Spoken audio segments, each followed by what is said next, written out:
not every teacher. So yes, it could be that it's a teacher who doesn't want to engage. However, in my experience and with the parents and students I've worked with, I've found that they get the most traction if we first start from the assumption that this teacher is incredibly busy, they have the best intent, they really want to serve all their students, and what can I do as a parent to make it easier for them to do their job? And so when I've taken that approach with teachers, that's when I've found the most kind of responsiveness. If I'm kind of coming in up front going, you are so busy, you've got so many things that you are juggling. I just wanted to start with saying how much I appreciate whatever blank thing, come up with something that you genuinely appreciate, right? How much I appreciate blank thing. I would really love the chance to talk with you about, blah, when might be a good time for you. I would be happy to do it via email exchange, via a phone call, or to drop by the school, right? So something that's, again, returning agency to them as well, and really making it clear that you have a high degree of respect and appreciation for their expertise and the things they do. So I found that to be really crucial as like a foundational piece to getting teachers to feel safe opening up, because teachers have been, in the same way that we have been burned usually as families by that one bad teacher that somebody had. Teachers have been burned by that one bad parent that they encountered, right? That just made their job really difficult, took up a huge amount of their time, and took them away from being able to work with students. And so making it clear up front that that's not your intent and you really respect what they're doing can make a big difference.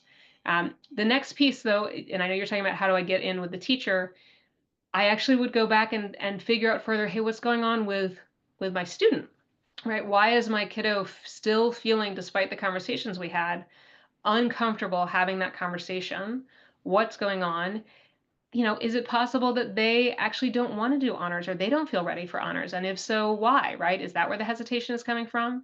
Is it because they really feel intimidated to talk to their teacher? Is there another teacher they feel comfortable with, or adult in the school they feel comfortable with that they could talk to first to ask that person for ideas about how to connect with the one, right? So there could be a few different things going on there, and that would also probably be an avenue that I'd be looking at, especially if I'd already sent some messages and they weren't responded to, because your kid is the one that's actually there with the teacher every day, and therefore has all of those kind of opportunities to interface that you don't by virtue of not being in the building. So there's more that I could go into with those. I just wanted to give you a couple places to start to give some ideas, and I hope that's helpful.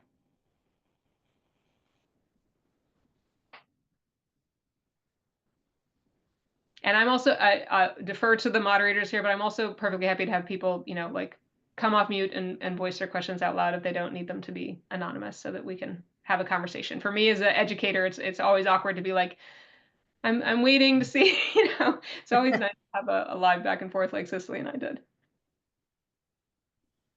I'd love to jump in. Thank you so much for your time, for hosting, for everyone that put this together.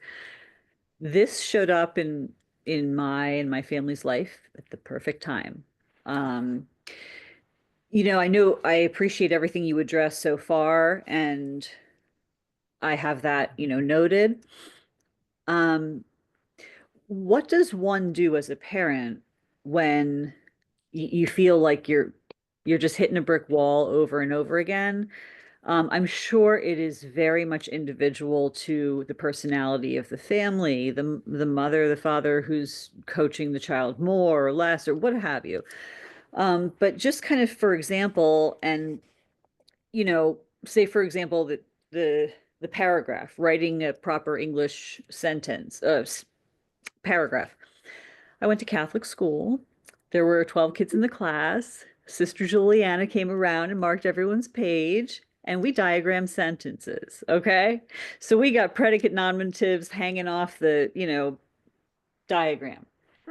Now, I don't expect that, but how do we as parents know, okay, my kid's kind of right where he needs to be? Because I don't get that information. And Yeah. I try to get the information.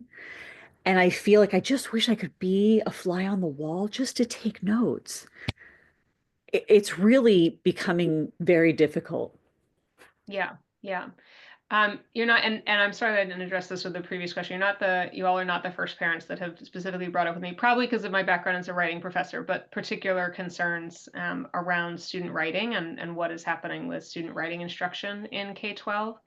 And I think there's so many different factors going on there that I very much agree with you. Like, oh, I wish I could be a fly on the wall, because I think there's a lot of factors that have shifted the way that we teach writing. Some of it is research based, right? So learning how to diagram a sentence, learning all of the rules of grammar and rules of punctuation, things like that, for a good percentage of students, you learn all of that and you then learn how to do that, how to do the skill and drill, and it doesn't actually transfer into your writing.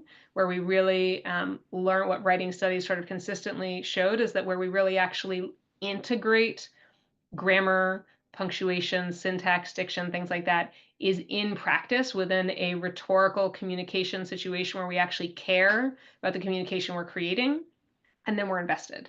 Now, possibly for our generation, we cared more about the communication we were creating in school for a variety of factors, and so that felt like a meaningful situation to be writing it in, or there were other factors that were just, sheer increased practice, less other subjects that were trying to be divvied up into the school day. There's a lot of stuff that's going in, but I did want to at least call out that at least part of that moving away from diagramming sentences and explicit skill and drill and grammar is actually based in research that showed that for a good percentage of students, it still is causing them to get to college at very developmental writer levels, incapable of understanding how to construct a sentence. And then at that point, as legal adults, so blocked and stymied in their thinking that just knowing that their words were wrong was slowing them down as they tried to type or handwrite anything. And then their entire writing fluency was falling apart. So it worked for some students, but it did not work for the majority. I think we still aren't there yet in figuring out exactly how does writing instruction work for the majority. And then AI obviously creates a whole nother like can of worms of what are we even teaching writing for? The computer can do it for you. And I obviously am still invested in the importance of being able to write for yourself, but I will own that I have a bias there. I think to your broader question, though, that's not just about writing, of like, what do I do when I can't tell whether what's going on with my kid is going on because that's how they've been taught, or because there's a discrepancy between what they've been taught and how they're integrating it? It's hard, right? I don't think there's like a clean, simple solution. What I tend to do, because there's definitely been big discrepancies with my older one at times as well, where I'm like, I am very confident that this is in fact not what is being taught, and engaging in, again, that same, I mean, I'm going to sound like a broken record, but engaging in that same curious conversation.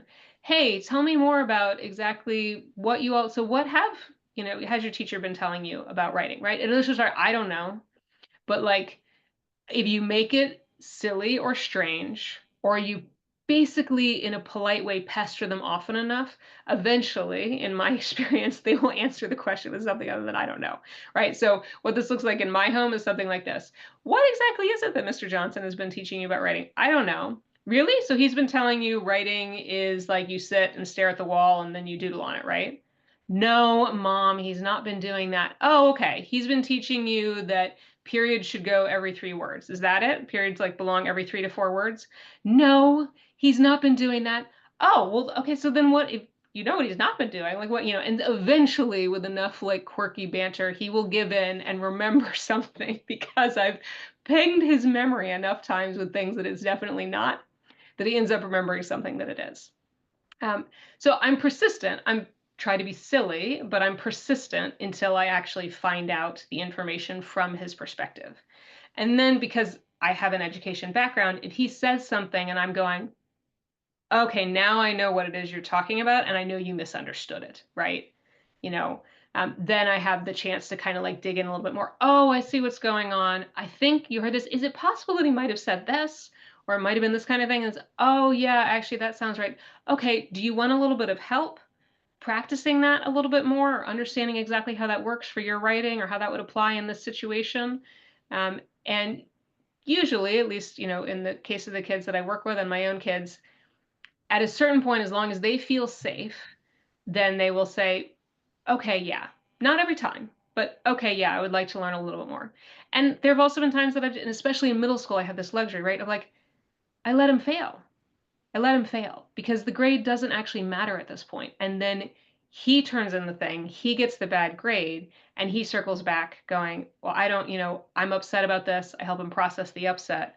And then I go, do you want to get a different result next time? Right. And then that creates a different space rather than starting from the position of me being like, it's not okay for him to fail even once on this. And I have to figure out how to prevent it from ever happening. That was a really long answer. I'm sorry. I'm not great at spontaneously talking short. I'm not either. And I appreciate, what you shared. And I could listen to an hour of that answer because It's meaningful. you need some serious help and direction. Because we went to this talk a couple of years ago. A young lady had committed suicide. She was an athlete. She had all this pressure upon her. And I asked a question about, should I be checking my kids' portal to see, oh, he didn't hand that homework in, that's 0 out of 10. Okay, where is it? What happened? Like monitoring and patrolling like a helicopter, like a nag, like a pain in the rear. Because that's not what I want my role to be in the family. Pain in the, Yeah. and that's what it's either that or it's just pray, just let it happen. But it's happening and happening and happening. Yeah. I mean, I think there is more than that. I totally get the binary you're talking about. And the thing I try to do whenever I notice myself thinking in a binary is go, let me assume this is actually a continuum. Between these 2 points, what other options might there be? Right.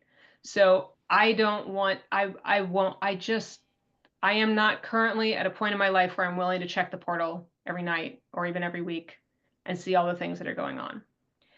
But I do every week ask my kid, hey, how are things going? And I'll go, pretty good. And I'll go, oh, yeah? Like, when's the last time that you logged into the portal? And they'll be like, oh, I don't remember. And I'll ask him, do you want to log in now and check? And then he'll log in. And sometimes he's like, oh, yeah, that's good. And sometimes he'll find something that he's excited about. And then we start, look, I got a 93 on the such and such, right? I'm also one that I will celebrate anything over a 70 because, again, he's in middle school. So I'm cheering him on. Anytime it's over 70, I'm like, that's awesome. You got that further thing done, right? He particularly struggles with writing. The irony is not lost on me that both his parents are former writing professors, and he struggles deeply with writing. His fifth grade teacher even asked him, couldn't you go and ask your parents? Aren't they former writing professors? Couldn't you ask them to help you? And I was like, oh, no, that's not going to work. So the irony is not lost on me at all. That means I'm celebrating anytime anything writing related is over a 70 for him, right? But he'll bring the things that he's excited about, and then he'll notice, he'll be like, oh, why is that a 0? Or why is that, I thought I turned that in. Did I not turn that in? He wouldn't look at it without me prompting him, but it's not me looking at it first and then bringing it to his attention, right? It's me saying, when's the last time you checked the portal? How's it going? Oh, didn't you say you had that math test coming up? How'd that math test end up going, right? Trying to, as much as possible. Sometimes I have to go meditate first to be able to do this, but trying as much as possible to come from a place of genuine curiosity and not my own fear as a parent, right? To like get myself first because they'll hear it in our voices, right? They know preteens, teens, they can sniff out hypocrisy a mile away. They know when we are pretending to be something that we are not actually feeling in the moment, right? So I got to get myself genuinely into that place of curiosity, or if I can't, then I will start with being authentic that like, hey, just so you know, I'm actually feeling really anxious about this. I'm worried whether or not I'm doing a good job as your parent right now. I'm worried about this and I'm trying not to, and I'm trying to grow beyond that. I'm not there yet. So I just want to be transparent that that's what you're picking up in my voice. And I know that's on me. That's my issue to get over. That's not your issue to fix. And I still want to talk about this with you because I know that we don't have the luxury of just waiting for me to get over this issue. Right. So those are 2 strategies that I've found really helpful in case they're useful. I really appreciate that question because I have the same have the same experience. How do we, like our kids came from, like a charter school where they did the old school sight words and this and that. And so from my perspective, my older children versus my younger one who didn't have that, Like she can barely spell. And I'm like, what was wrong with the old stuff? Give them some flashcards, make them memorize the sight words. But I'm curious because I feel like as we incorporate more and more technology into the education system, and I'm not blaming anything on the teachers, but I feel like we're starting to see the downsides of technology, and one of them is writing, like even like physically holding a pen or a pencil. But I'm curious, Becca, what did you like? So when the teacher says that, oh, aren't your parents writers? Like, I would think that's completely inappropriate. And do you know, like, how do you handle that? Because I will have to role play making everything fun and pretending like I'm not intensely looking at stuff. Like I just have to not look. Like I can ask the question, have you checked it? Or, she knows I'm going to check it, which will make her check it. But when a parent says that to a student, and I'm sure it sounded a little snarky, right? Like, how do you address that? Yeah, I mean, in this case, I just decided I just addressed it with my child, right? So my child was the one that brought it home. My teacher said, "Can't your parents help you with this? Weren't they writing professors?" And I said to him, "My policy, just so you know, is I'm not going to be your teacher unless you ask me to be your teacher. So if you would like me to teach you writing beyond what you're getting at school, I'm happy to do that.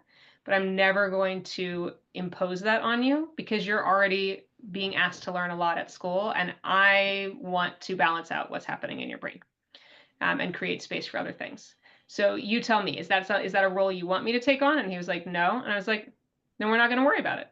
Well, And that and was you're creating agency there too. I love that. right, right. So that was what happened. I didn't go back to the teacher. He was the one that told me about it, and he was the one that I responded to. And his grades were not good on the writing related side, and that was fine. Right? But I will also own that I have a somewhat different orientation. I taught for a while at an open enrollment college and encountered some of the most amazing, dedicated professors that I've ever encountered. And I also taught at an R1 institution. And I encountered some amazing professors, and I also encountered a lot of professors who did not give a fig about their students in the least little bit and only cared about their research. And I never once encountered a professor in the open enrollment college who didn't care about their students or who cared about their research more than their students. They were all there for students first. So my orientation is if my kids don't get good grades and they don't get into a good college, I am perfectly fine with them starting off at a community college and transferring. So that overall changes my whole orientation and framing because I've had that experience of seeing, wow, you can get a really good education from a professor who really cares about you and knows the subject matter and is not dedicated to their research more than their students. And then you can transfer. And you know what? Nobody pays attention to where you started your college degree. They pay attention to where you finished your college degree. And that means that I just overall have less stress about how well my kids as students perform so that I can focus more on the like, what's the totality of the human that I'm supporting. And I just want to own that because I know that that's not a popular opinion to have in our school districts, especially.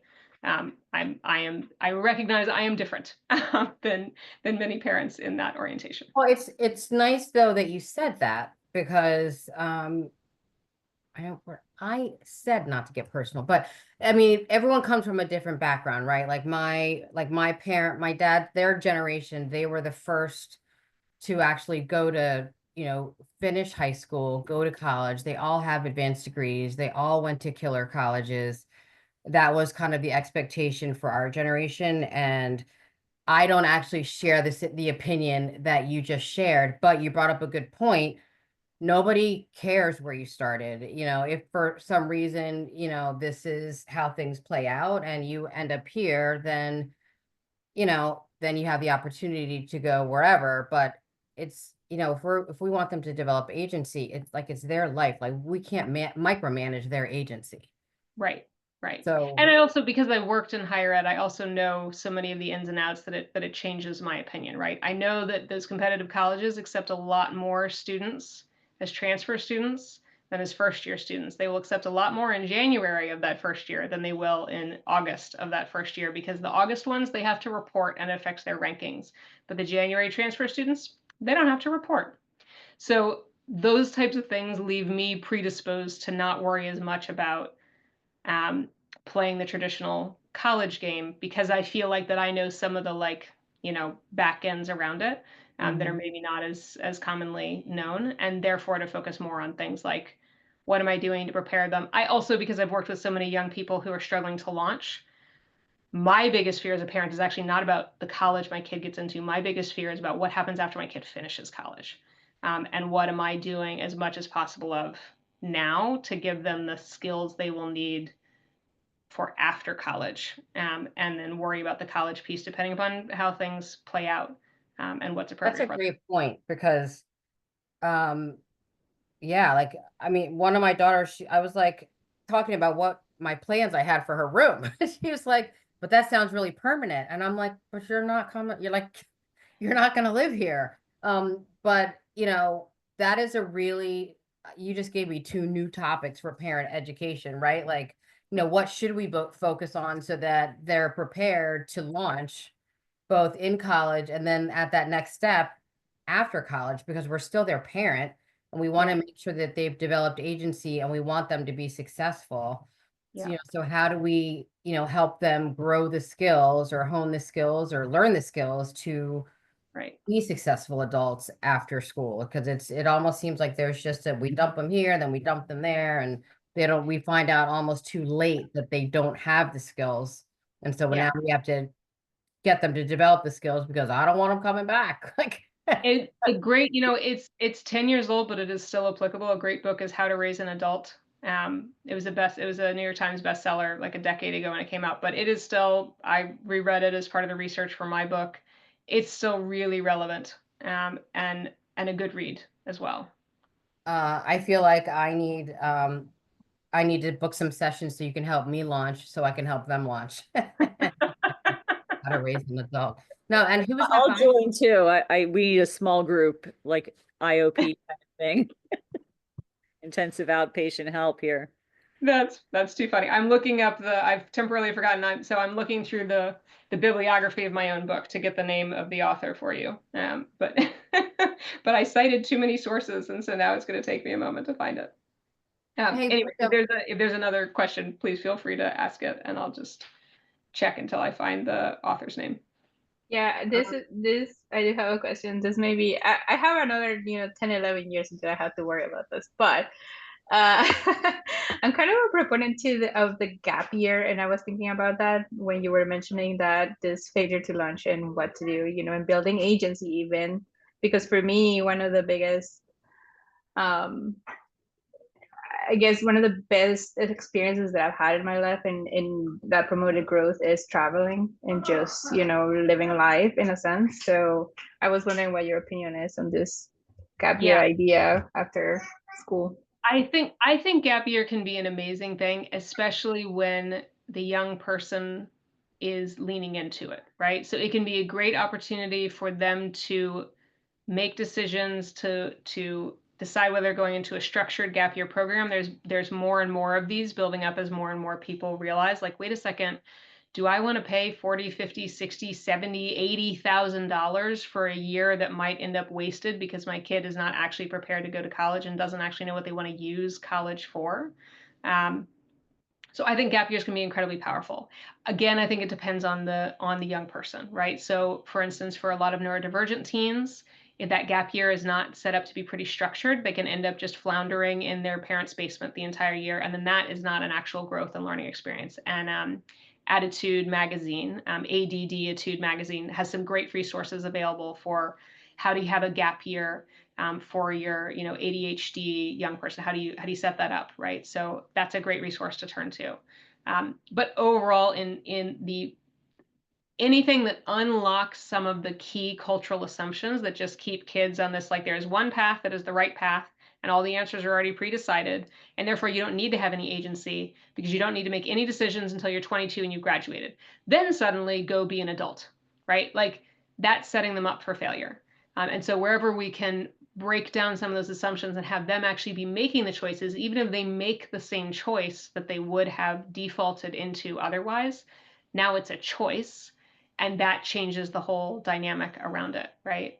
So I think it would be equally bad, in other words, if it became, and now gap year is the default and everybody must take a gap year. And then again, now it's default, it's not agency. But I think putting it on the table of, hey, what do you think is going to be the right fit for you? Is it going to be a gap year? Is it going to be going straight to college? Okay, if you think it's a gap year, why? To do what? And I actually don't think it's like 11 years off. I actually think having those conversations, miniature, young, youth appropriate versions of those conversations now to start to have imagination when it is not at the decision point is actually really useful, right? So that it's a chance to like play and experiment and imagine the idea. What might I do with that? What would you do with a year after, like I could do this with my first grader. What would you do with a year after you were done with school? What would you want to do? What would you want to explore, right? So that it's starting to plant those seeds towards agency later on. By the way, the author is Julie Lythcott-Haims for the book. It's How to Raise an Adult, Break Free of the Overparenting Trap, and Prepare Your Kid for Success. So it was published in 2015. How do you spell it? The author's name? Julie, so her first name Julie, and her last name is Lythcott, Lythcott -Haims, Haims. Haim or Haim? Haims, Haims. Mm-hmm. Okay. I posted that in the comments. Thank you. Yeah, no worries. Oh, thanks, Brenda. We're like a real family here. I love it. I know, sorry, I was Googling it at the same time. Oh, no, I appreciate that. Thank you. Wow. Yeah. So this, just the opportunity to have a conversation about agency and what that looks like what the definition is, what that looks like, how we can help our students develop or our children develop into like full-fledged adults. I almost have like a reduction in my anxiety as a result of having this conversation. Then I feel like I've won. Yeah. What else? So to the frustrated parent, right? Like to the parent that doesn't necessarily have the time to come to sessions like this. Maybe they work third shift. They don't get a lot of one-on-one time with their children for whatever reason, or maybe they've got them half the time. What is the most important, like if there's like a, like the one thing, or maybe the top 3 things that someone with not a lot of time, what they can do to provide, or just to provide the support, or to get their child on their way to agency, what would those things be? Yeah, that's a great question.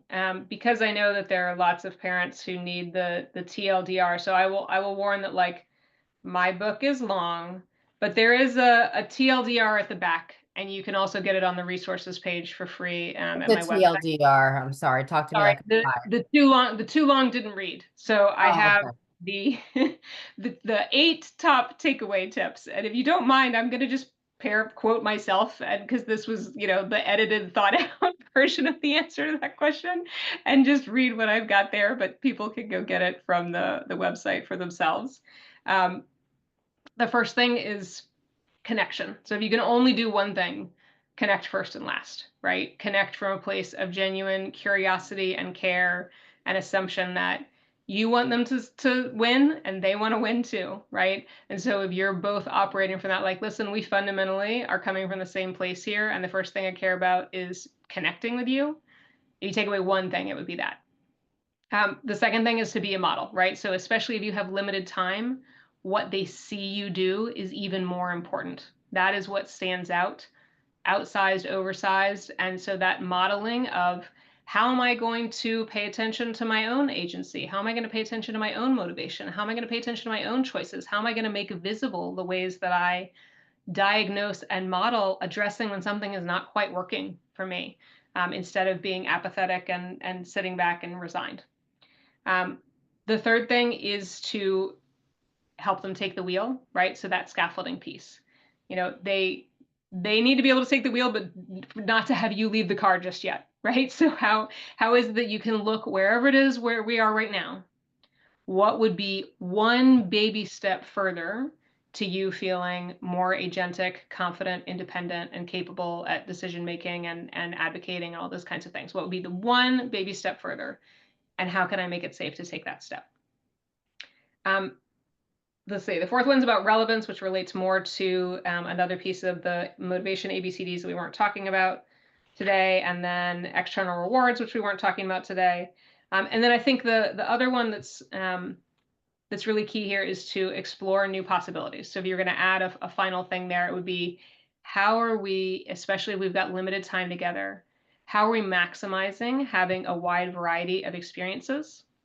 Because that's what's most likely to spark long-term goals. So there's been big long-term studies in psychology of like, oh, what's the best predictor of creativity? It's openness to new experiences. Well, what's the best predictor of openness to new experiences? It's having new experiences. And so the more that you sort of expose to different kinds of experiences, different kinds of ideas, this showed up in Adam Grant's Hidden Potential too, for those that participated in that book club, right? That's really crucial to sparking new thoughts and ideas about what's even possible for your life as a young person, the different things you could do, and your overall sense of creativity and therefore agency. So that, yeah, those are the ones I'll pull out from the 8. One more question. So no, those are really good. Well, when you talk about scaffolding, can you just, so for someone that's not familiar with that term, just basic, what is scaffolding? Like, what is it in an elementary example? Right. Thank you. Sorry. Yep. It's educator jargon. I apologize. So scaffolding it's borrowing the metaphor from when you see scaffolding on building structures, right? So scaffolding is the temporary structure you put around something that you are building in order to allow you to build it, that is not intended to stay there forever. So it's the difference between thinking about, well, I don't want to do this thing because I don't want to be stuck always doing this thing, versus what am I going to temporarily do and how am I going to transition greater and greater ownership to my child as I'm doing it. And so even just thinking of the metaphor of scaffolding, how can I do this as a temporary scaffold and have everybody know up front that that's what it is, rather than build it as a permanent structure? That's what I mean when I'm talking about scaffolding. So would that be, thank you for that definition. I'm just taking notes. So would that be, if you have your child work with an ADHD coach to help them kind of put some things in place, and knowing at some point they will no longer have a coach, but they also won't need the coach because they will have developed the skills? Exactly. So like when I'm doing executive function coaching, my goal is that this is a structured time where I'm helping you build your custom toolkit of the stuff you know works for you. And then once you have your custom toolkit together, you have your set of routine, you can keep it running, right? You might need to touch up again if you have a major disruptive event or a bunch of, habits kind of fall off, because our habits tend to fall off if we have a major life change. You might need like a little refresher, but overall the intent is not, hey, how am I just doing this alongside you to make sure you actually do it every time because I'm looking over your shoulder? It's how are you learning which strategies actually work for you? Like one client that I worked with, the paper planner didn't work. The digital calendar didn't work. But when we made a dry erase board with an Eisenhower matrix and colorful stickies, using that as her way of organizing what it was that she was going to do worked great. And then she was able to keep using that and didn't need me to be asking her, which task is the most important? Which one do you want to do first? Where is that going in your calendar? Anymore, like that was a level of structure she did initially when the strategies that we're using weren't working for her. So yeah, that's a perfect example, Cicely. Just listening to that sent my mind spinning, the thought of like stickies everywhere. Some people, it would drive bonkers. It's never the one I go to first, but when the digital calendar and the paper planner fall apart for people, and you gotta have some even more creative ones that have to do with like gamifying bowls of slips of paper. So, I mean, there's like all kinds of different crazy ways that work for different people. So I don't want to monopolize. Janelle, it looks like you have a question. I have like 100 questions. Go ahead. This one, it's kind of 2 parts. How do we, as parents, know kind of the curriculum for how are they teaching English in 8th grade? What are they looking for? Is my kid right in the bell curve? Is my kid really kind of lagging behind? Because we don't get this feedback. And I may be doing something wrong, like I want to learn how to best communicate. It sounds like you speak to teachers. It's like, whoa. Yeah, I mean, I think so. The first thing is to ask your child's teacher, hey, I want to understand this so I can make sure, and again, that framing matters. I want to understand so I can make sure I'm backing you up at home and that I'm not accidentally saying anything that contradicts what you're teaching them. I like that. Okay. And then, If you don't get a response, then you go one level up. In this case, if we're talking about curriculum and we're talking about humanities curriculum at the middle or high school level, it's the guy who, Cicely, you remember his name. I've talked to him multiple times and now I'm blanking on his name. We I just have, I know who you're talking about. I have Janelle's information, so I can get back to her. I know the two people. The other thing I was gonna just reference too is I believe there's a curriculum guide. It's like a book that explains kind of all the classes. I'll yes, have to. because there was for high school, it was about 178 pages or But I something. think there's one for middle school. There probably is. But I'm not sure. Drew, Becca. Drew. It's Yeah, Drew. that's I don't yeah. remember Drew's What's the last last name. name? Oh, Drew something. I'll track it down. That's not a But I'm problem. sure It's Drew. It's Drew I'll try to- Gingrich. Thank you. Gingrich. I-N. Gingrich, I believe. Thanks, Okay. Kimmy. Kimmy's like, let me save Sure. them. Yeah, just to get the I had to Sure. find my mute button because I had my AirPods on. So I'm like, where's my mute? Okay. Yeah, Drew Gingrich. Yeah, that would be nice, I think, to get the basic structure because, like Common Core math or like, I think it's great because it teaches you how to think. Some people hate that. But these things change. We memorized things when I was in school. But then my next question is, when are you going to develop, Dr. Block, a curriculum to fold this in? I'm going to So- develop one for DBT, by the way, Yeah. but to develop one for this, to fold this in to be a class. Yeah, so I actually already did with some colleagues. So a couple colleagues and I made this as part of an LLC that we co-founded several years ago. We did not ever try to go to public schools with it because it's very hard. So we just had we had charter schools that were using it and having us train their teachers and things like that because I love public schools and my kids are in public schools. Getting anything in as a small business, if you're not Pearson, getting anything into a public school district is almost impossible. So it's there, it exists. If anybody's curious about it, I'm happy to talk further about it at some point. But yeah, I already did. Well, and why is it so difficult? Is it just because why is it so difficult? So charter school principals tend to be enabled, they're making frequently, especially if it's a more independent charter school network, not something like KIPP or whatever, they're making independent decisions for their school because they're trying to figure out how to make their school more competitive to compete for enrollment, right? And so then that means they're more interested usually in looking for what innovative or interesting or different thing can we try that might make our school more competitive for enrollment. They also are less likely to have highly credentialed is the word I'm going to go for, teachers, right? So they're more likely to have teachers who come from a variety of backgrounds, have received less training specifically in education. And then there's therefore a higher demand for people who can train those teachers in how to do things inside education.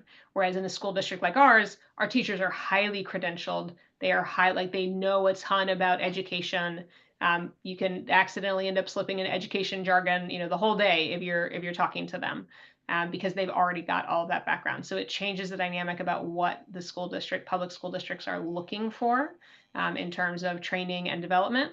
And then the school board in a public school district has a lot more influence over the high level curricular priorities and the state requirements have an even bigger influence over what curricular things are occurring.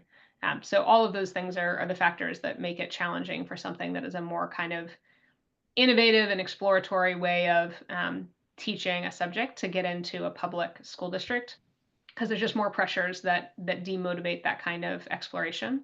But in the charter schools that we had it in, we saw that it made a really big difference. The students who took a course that specifically focused on building their motivation and connection into their executive function skills not only had higher grades that semester, but maintained and grew their grades further in subsequent semesters after taking it. So it really did seem to be showing the kind of exact scaffolding that we're talking about, which was really promising to us. Wow, cool. Yeah, thank you for sharing that.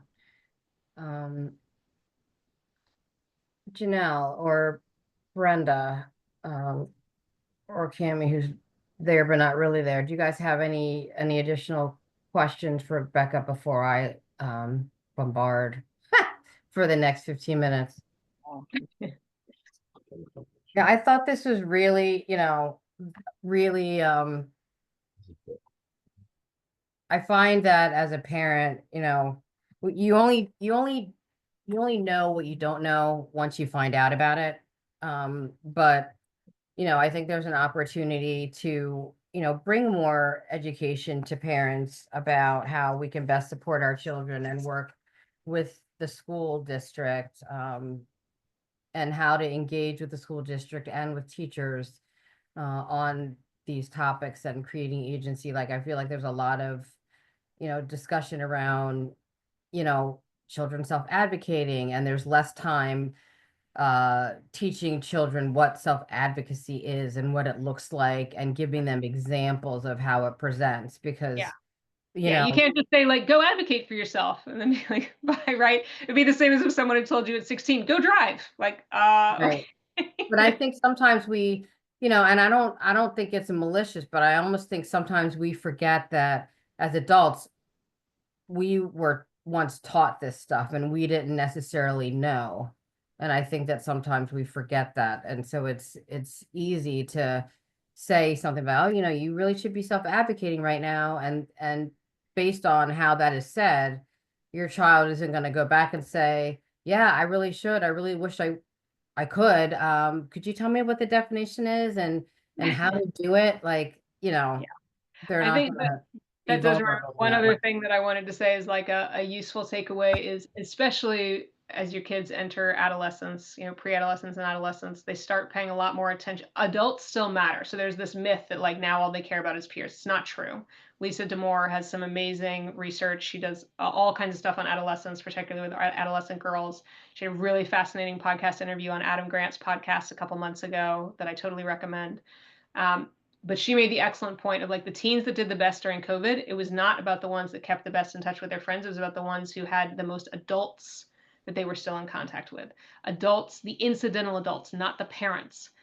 The person in the cafeteria, the teacher, the person as you're headed, all of the other adults in their community make a huge difference in teens' growth and mental health and well-being. So if there's something that you don't consciously remember learning, my husband and I joke about this all the time. I was a great student. I found it pretty easy to be in school. He was a terrible student. He was asked to leave every school he ever attended until he got to community college. He had to get a GED because he really bright, terrible at doing school, right? And so he made a much better, I was great running the writing center and working one-on-one with students. He actually made a much better classroom teacher than I did. I was great at teaching other teachers. I was terrible at running my own classroom because when my students would just be like, this is hard. There was always this innate part of me just like, why is this hard for you? Because this is not that hard. Because I didn't remember learning it. Whereas when he was teaching those students and they struggled with the reading and they struggled with the writing, that he remembered how hard it was for him. He could relate to them and it was therefore easier for him to teach them. So the last thing that I'll say is like, if you don't remember struggling to build your own self-advocacy, your own agency, or you're like, those things all just kind of came naturally to me, find some other adult who your kid could respect, who did struggle to build that, and encourage them to be the one to help them rather than you trying to be the one to help them because you'll be making it up, right? You won't actually know how to build those skills because you didn't have to consciously build them. You just built them before you were really thinking about it or remembering it or retaining what was going on. Yeah, that's a good point too, because our children run into adults and have these conversations and experiences all throughout the day, and they'll say they had a great day, and you ask them what it is, and I'm thinking, oh, this is going to be the time she's going to tell me about how she learned about agency with the cafeteria lady in the line. And so, what was the best part of your day? And she's like, recess and lunch with my friends. Do you know, like, so she did have a great day and she did have a great conversation and it did impact her, but she's not going to remember to tell me about it. And she doesn't necessarily know that it That's impacted what it her was. in, in Exactly. that positive way. Yeah. Yeah. So that's a great point. So true. All right. Well, I feel like I've yammered on more than enough. We were supposed to end like 20 minutes ago, weren't we?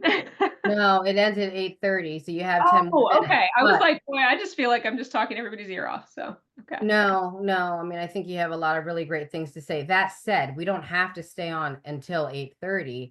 I do remember that you said that there is a session, and I'm not sure if I'm going to be able to attend. I want to. We're going to the Super Bowl. It's the I was Final like, Super Four. Bowl's over. Don't tell me you're going to the Super Bowl. Yeah, I've got, who is it? Milo's toll booth. I've got the toll booth, the time machine. But just another plug for it. So it is on the 8th, right? Yeah, April 8th. it's on the 8th from 7 to And 8:30 in person. So it will not be virtual. It will be an in-person event at the Penguin Library. do you have like an agenda of what parents might expect? Yeah, so what we'll be doing there is delving into the full ABCDs of student motivation.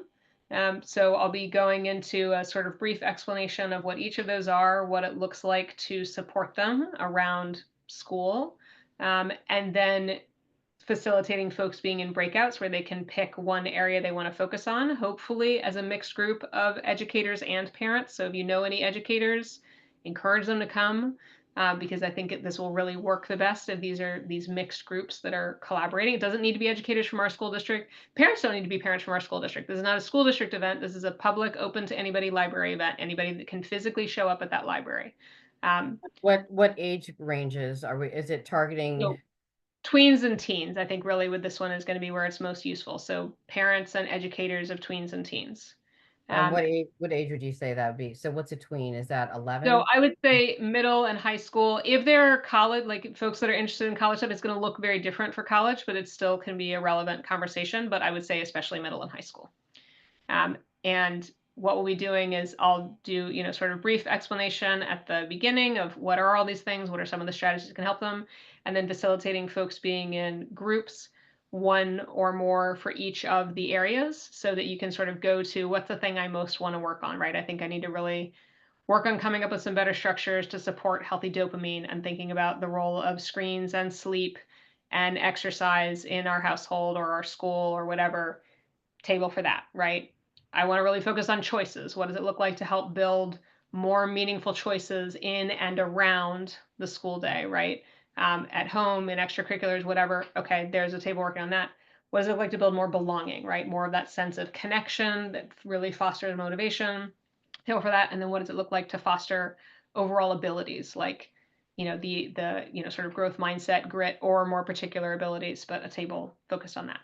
So it'll be into breakouts and then get the chance to like work and collaborate together, and I'll be circulating and giving feedback and ideas, and then we'll reconvene as a full group for each table to sort of share out, hey, here's some of the ideas that we came up with, so that everybody gets to leave with ideas across all 4 areas. Okay, so you have the 4 areas already. And so is it from, what is it, 7 to 8:39 Yep. or? It's 7 to 8:30 p.m. at the Penguin Library on April 8th. Mm-hmm. Okay. And for those who are interested in adult things, because I know that came up a little bit of like, oh, I feel like I need this for myself. I'm also doing a free virtual 30-minute lightning lesson on how to handle procrastination on the 8th as well at noon on a Google Meet. If you're interested in that, just reach out to me and I can send you the link to where to go to register for Here's that. me reaching out. But yeah, I'm doing that, and that's aimed at adults. So that is not focused on students. That's for working professionals, whether your work is at home or at a workplace or as a solopreneur, it doesn't matter. If there is stuff you're trying to get done and you're like, wow, procrastination is both my worst enemy and my best friend, because without it, I would get nothing done, but it always really stresses me out. That's really what that is focused on. So how do you recommend people get in touch with you? You can email me at me@beccablock.com.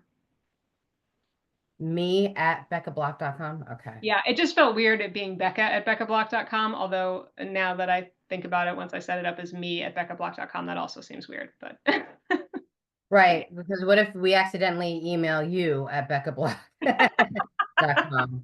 it's true. You switch the pronouns around, you lose the whole thing. It's true. I'm here all week, folks. Yeah. So, well, thank you so much for this was an awesome presentation. I'm looking forward to connecting with everybody. And like I said, I feel like there were some other really good topics that for potential parent education series. Now that I have Janelle and Brenda on here, are there any sort of topics that you guys would be interested in the ISC looking at hosting for a parent at Sirius.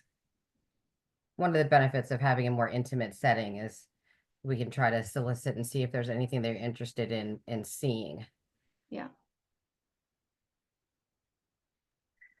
Yeah, just because of my background and what I am a big proponent of dialectical behavioral therapy. I don't know if there is an individual, I'm happy to do it. I don't know if that's legal, illegal, or what. An individual that can kind of present that this thing exists because it's very different than other type of therapies. It actually gives you skills. You can do a It's actually useful. Yes, if you don't know how to handle situation interpersonally, there's an not an algorithm, but the word that thing stands. What is the name of that? Mnemonic, right? Mhm. For things that you follow. You can, if people that, there are plenty of adolescents, tweens and teens that struggle with self-harm, drug abuse, eating disorders, um, and any other type of emotional dysregulation. The reason people use drugs, the reason people cut themselves, the reason people don't eat is because they can't regulate their emotions. So that's a symptom of the problem. How to really get your child, or just kind of introducing this as a like emotion regulation in your teenager. So, or maybe it would be um like a topic on addressing emotional dysregulation. Correct. Yeah. Okay. That's so funny you bring that up, Janelle. One of the students, I first learned about DBT because one of the students I interviewed for my book brought it up as something that had saved their life. Just like had been crucial. Absolutely. Yeah. Absolutely.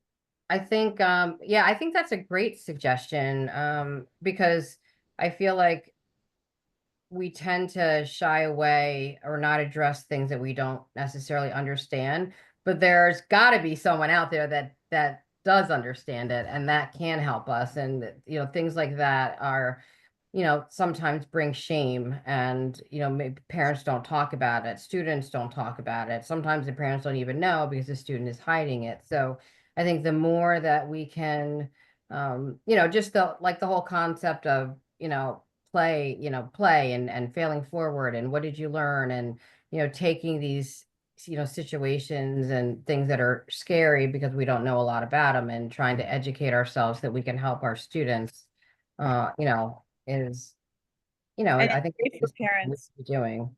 and students. It's great Yeah, for a human being that has emotion.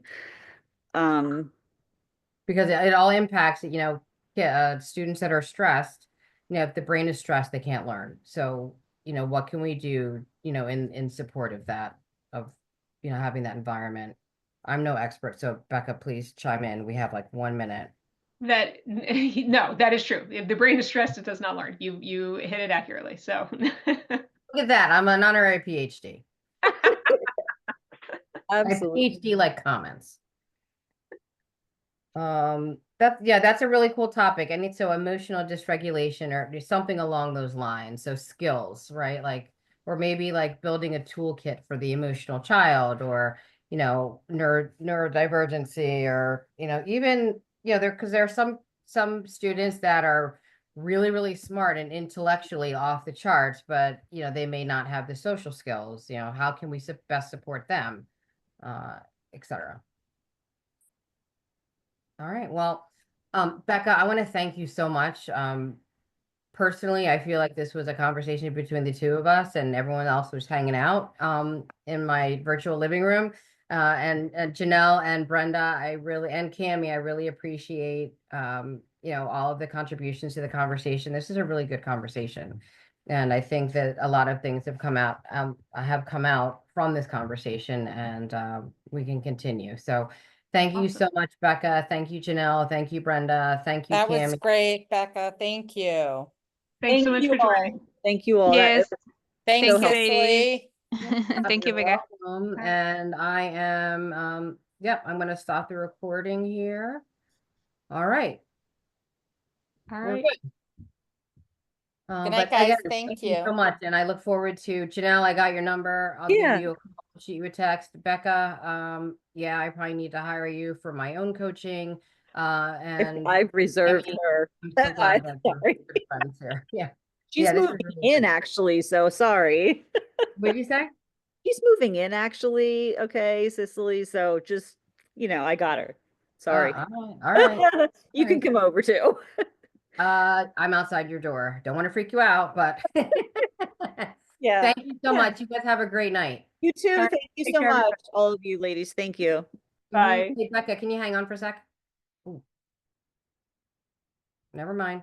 Hey, I Cammy, think thank she you. already popped off. You did a great job navigating through all of that tonight. Oh, thank you. I appreciate it. I wish I would have thought a little bit about that I couldn't just log in, even though I had the ISC login. credentials. that is. That's very Yeah, well, probably because like I haven't logged in from this computer except for once, Oh, and okay. Robin's been the one logging in from the Got ISC it. computer. So, but no worries. And so is Becca doing Parent Ed next year? Yes, I think she is. At Okay. least for half the year, Okay. because she still wants to do You Matter. And Oh, so I think the current plan, and this is not 100%, but that she would sort of like take the lead through the fall, but not in the spring.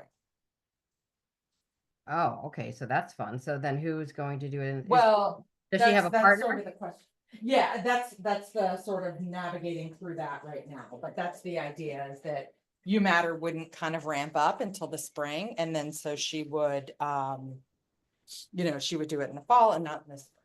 I think that's the current, or at least